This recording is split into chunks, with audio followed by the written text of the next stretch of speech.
how you can find and use some of the filters found in Illustrator. So Illustrator now has Photoshop filter effects in it. You can find it by selecting your item, go under Effects, down to Effect Gallery, or if you know exactly which one of these effects you would like to apply, you can just go directly towards it. For now, just click on Effect Gallery. This will open. I'm going to change my view to something much bigger. Okay, so what's neat is you can walk through each one of these.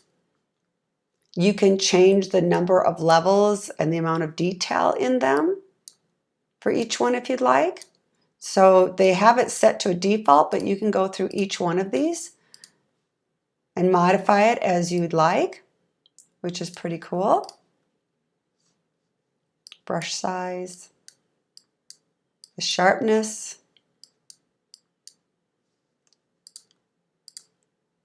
There's a whole lot of really cool effects in here.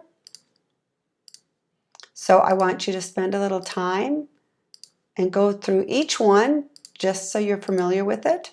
If you've not had Photoshop yet, you're going to learn a lot more about these in Photoshop since they're actually a Photoshop filter. What I like though is you can composite, you can add effects. So if I say okay to this one, and then I want to live trace it, let's just say to default.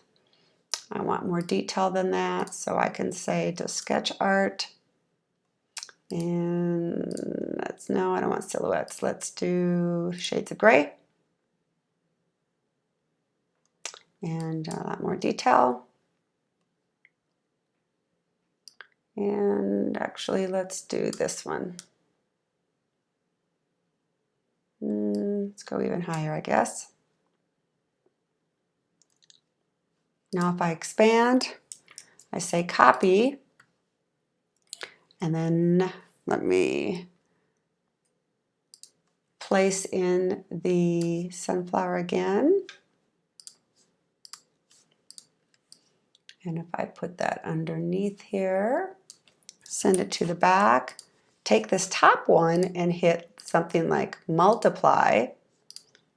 You can make it look artistic, even more artistic, I should say. You can walk through each one of these and see the effect that this filter can do on it, which is kind of cool.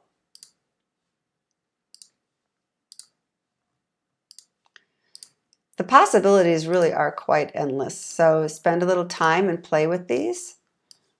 I'll put this back, get rid of this, go back to this one. Okay, so let's go to Effects, Effects Gallery. So in addition to graphic pen, there's a whole bunch of black and white type effects you can do. Stylized and texture. So we could go through each one of these, which is really neat, I think. Change the size of the squares. Change the relief. I really like this one too, stained glass. You can convert your photo into a really neat stained glass. Say OK. And then I can come up to trace image and say low fidelity or any one of these. In fact, I recommend you play with each one to see the effects. But remember now, it's still just a raster. So if you go under View, Outline, or Command Y, so what you have to do, remember, is hit Expand. And now we actually have vector artwork that you can go in here and change any one of these anchor points on. Pretty neat.